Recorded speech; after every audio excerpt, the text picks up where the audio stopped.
அல்லாஹ்வை நினைத்து பார்க்கிறார்களோ இந்த 4 கட்ட மனிதர்களுக்கு அல்லாஹ்வுடைய அருள் கிடைக்கும்.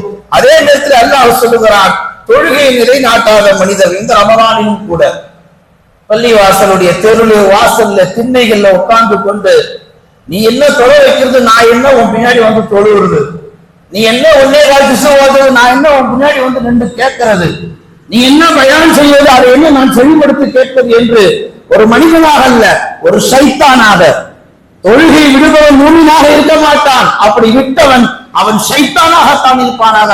கண்மணி நாயகம் ஸல்லல்லாஹு அலைஹி வஸல்லம் சொல்லி காமிக்கிறார்களே, பகீமுஸ் ஸலா, ரமலானிலும் தொழுகை நிலைநாட்டாத மூமின்கள் சைத்தான் வடிவத்தில், ரமலானுடைய மாதத்திலும் குர்ஆனை தொடாமல் எடுக்காமல் அதை ஓதாமல் அதை செவிமடுக்காமல் அதனுடைய அர்த்தங்களை படிக்காமல் கடந்து போகக்கூடிய மூமின்களுடைய தோற்றத்தில் சைத்தான்கள்.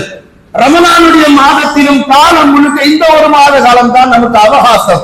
தஹஜ்ஜுல விழுந்து விழுந்து துஆ கேட்கலாம், இஃப்தார்ல விழுந்து விழுந்து துஆ கேட்கலாம். அந்த நேரத்திலும் அவர் போட்ட சம்சாவை காணோம், நான் கொடுத்த வடதான் இருக்கு என்று சம்சா வடை பஞ்சாயத்திலும் ரமலானுடைய காலத்திலும் காலை மாலை திக்ருல்லாஹ், அல்லாஹ்வை நினைக்கக்கூடிய அந்த திக்ருடைய அடிப்படை பண்பு மூமின்களிடத்தில் இந்த 4 இல்லாமல் போனதினால் அல்லாஹ் சொல்றான், இந்த 4ஐயும் செய்யாதவர்களுக்கு என் அருள் கண்டிப்பாக கிடையாது. அதுலயும் ஒரு சில பேர் ஃபர்லு மட்டும் தான் தொழுவாங்க. உன்னுடைய ஃபர்லு மட்டும் எனக்கு போதும், உன் துவா தேவையில்லை, உன் திக்ரு தேவையில்லை, உன்னுடைய குர்ஆன் திலாவத்து தேவையில்லை.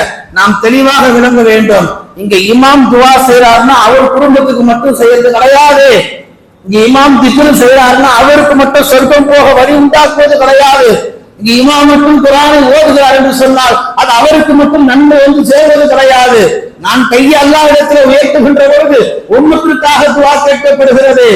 குர்ஆனை திறந்து ஓதப்படுகின்ற பொழுது ஒட்டுமொத்த ஜமாஅத்துக்கும் நன்மை வழிவகுப்பதற்காக குர்ஆன் ஓதப்படுகிறது. திக்ர் செய்ய ஆரம்பிக்கின்ற பொழுது அது எனக்கு மட்டும் அல்லாஹ்வுடைய நெருக்கம் அல்ல, இந்த ஜமாஅத்துக்கு அந்த நெருக்கத்தை அல்லாஹ் உண்டாக்கி தருகிறான். இந்த அடிப்படை கூட விளங்காத எத்தனையோ மனிதர்கள் நம்மை வெறுமனே ஃபர்லை தொழுது விட்டு துஆ வேண்டாம், திக்ர் வேண்டாம், திலாவத் வேண்டாம் என்று விலகி போகிறார்களே.